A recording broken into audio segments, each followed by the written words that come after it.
Hello everyone. आज आपण 4 मराठी वाक्य लिहिली आहेत आणि इंग्लिशमध्ये ती कशी बनवायची ते पाहूया. करूया सुरुवात. पहिलं वाक्य आहे, तो उद्यापासून इंग्लिशचा क्लास लावेल.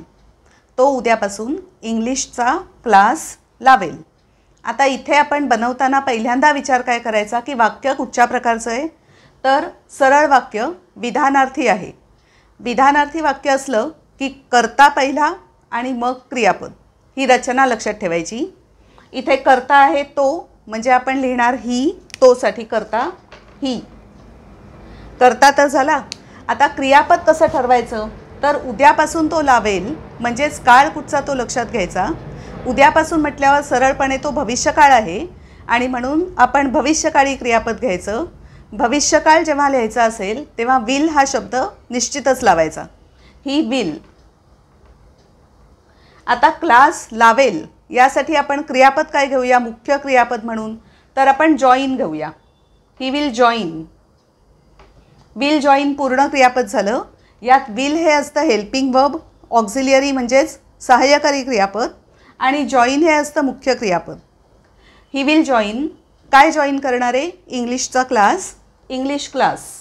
डायरेक्टली इंग्लिशचा, तो चा इथे उपयोग नाही केला, शब्द नाही वापरला तरी चालतो, कारण इंग्लिश क्लास असं आपण म्हणतोच. He will join English class. कधीपासून लावणार आहे, उद्यापासून. पासूनसाठी आपण घेणार आहोत फ्रॉम. पासूनसाठी फ्रॉम आणि उद्यासाठी टुमॉरो. फ्रॉम टुमॉरो असंच लिहायचं आहे. पहिलं प्रेपोजिशन घ्यायचं. फ्रॉम हे प्रेपोजिशन पहिलं घ्यायचं आणि मग टुमॉरो हा शब्द घ्यायचा. टुमॉरो फ्रॉम असं नाही, ते चुकीचं होईल. From tomorrow. वाक्य तयार झालं. ही will join English class from tomorrow. He will join English class from tomorrow. काळ कुठचा आहे, साधा भविष्यकाळ, सिम्पल फ्युचर टेन्स. सेकंड वाक्य पाहूया आता. तो रोज इंग्लिश क्लासला जातो. तो रोज इंग्लिश क्लासला जातो. वाक्य कुठच्या प्रकारचं, विधानार्थी. इंग्लिशमध्ये आपण म्हणतो ॲसर्टिव्ह सेंटेन्स. मग रचना कशी करायची, कर्ता अधिक क्रियापद. आता तो म्हणजे परत कर्ता झाला आपला ही. रोज जातोय, सिम्पल प्रेझेंट टेन्स, साधा वर्तमान काळ. साध्या वर्तमान काळात क्रियापद मुख्य जे असतं तेच घ्यायचं असतं आणि आपलं क्रियापद जाणं म्हणजेच आहे गो. फक्त साध्या वर्तमान काळाचा नियम काय आहे, जेव्हा ही किंवा शी किंवा इट हा कर्ता म्हणून येतं त्यावेळेला त्या गो किंवा कुठच्याही क्रियापदाला एस किंवा ई एस लागतं. आता गोला ई एस लागतं म्हणून गो लिहायचा आणि ई एस हा प्रत्यय जोडला, कारण ही आहे म्हणून. He goes. कुठे जातो, इंग्लिश क्लासला, म्हणून आपण टू लिहायचं आहे तिथे. Goes to English class. He goes to English class. आणि रोज जातो, एव्हरी डे. रोज यासाठी आपण लिहिलं every day. He goes to English class every day.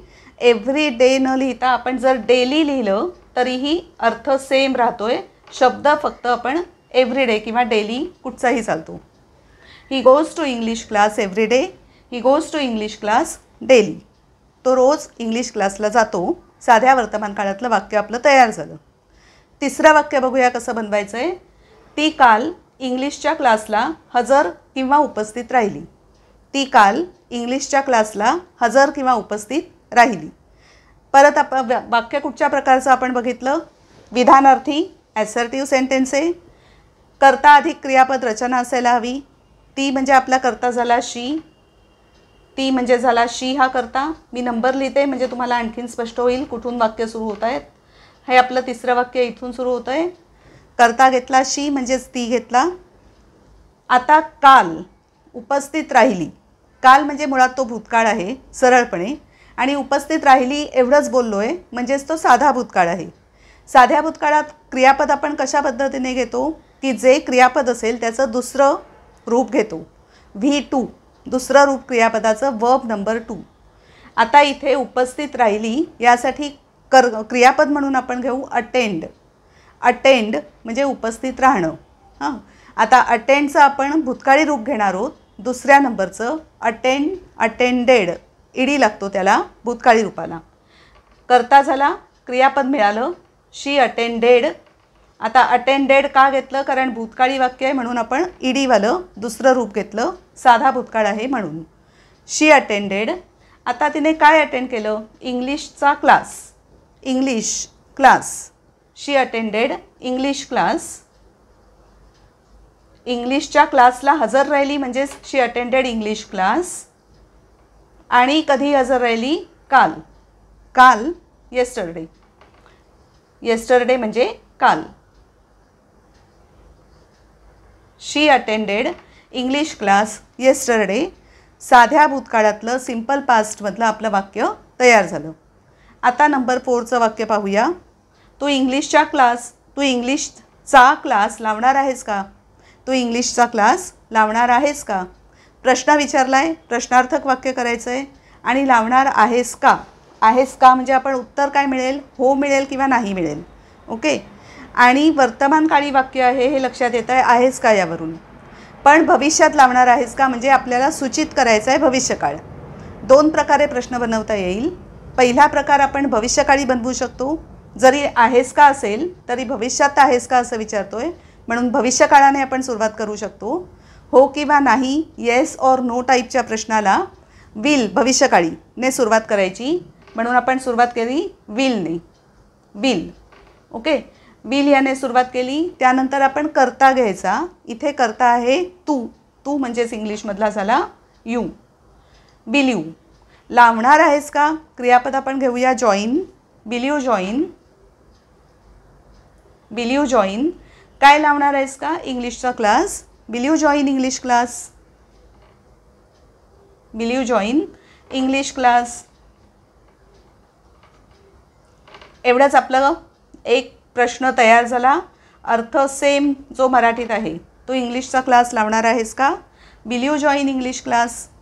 ते भविष्यकाळाने सुरुवात करून. आता आहेस का यासाठी अजून एक वेगळी रचना आहे, गोईंग टूची रचना.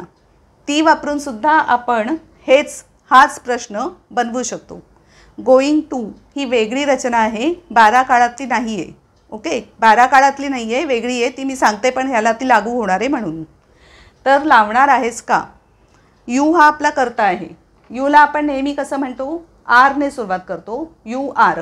यू इज नाही म्हणत, यू आर म्हणतो म्हणून आर प्रश्न बनवतोय. यू आरचं उलटं करायचं आर यू. R you. आहेस का. तू आहेस का. Are you. आणि लावणार आहेस का परत तो भविष्यकाळ आपल्याला सूचित करायचा आहे म्हणून गोईंग टूची रचना केली आहे, वापरली आहे आपण इथे. Are you going to. Going to ही रचना आहे आपली, वेगळी रचना आहे. Are you going to.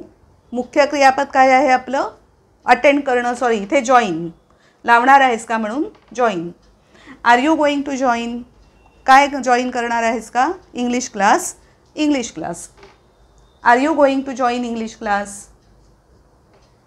R you going to join English class. झाला आपला प्रश्न. अर्थ सेम राहतोय, हेच जे लिहिलं आहे तोच अर्थ इथे राहतोय सरळपणे. Will you join English class. तू इंग्लिश क्लास जॉईन करणार आहेस का किंवा करणार आहेस का अशा अर्थी जर लिहिलं तर खालचं वाक्य परफेक्ट होईल. Are you going to join English class. आणि विल यूला आपण मराठीत बनवू शकतो जॉईन करशील का. फक्त दोन्ही बरोबर का असतात, कारण बेसिक जो अर्थ आपल्याला इंडिकेट करायचा आहे, जो सुचवायचा आहे भविष्यकाळी अर्थ, तो दोन्ही प्रश्नांमधून बरोबर पोचतो. म्हणून दोन्ही प्रश्न ह्या वाक्यासाठी बरोबरच आहेत. ओके. तर अशी ही 4 वाक्य आज आपण बघितली. त्या 4 वाक्यांबरोबर मी काळ कुठचा, वाक्य कशी बनवायची, सगळ्या काही टिप्स सांगितल्या. Thank you very much for watching this video today आणि बाय.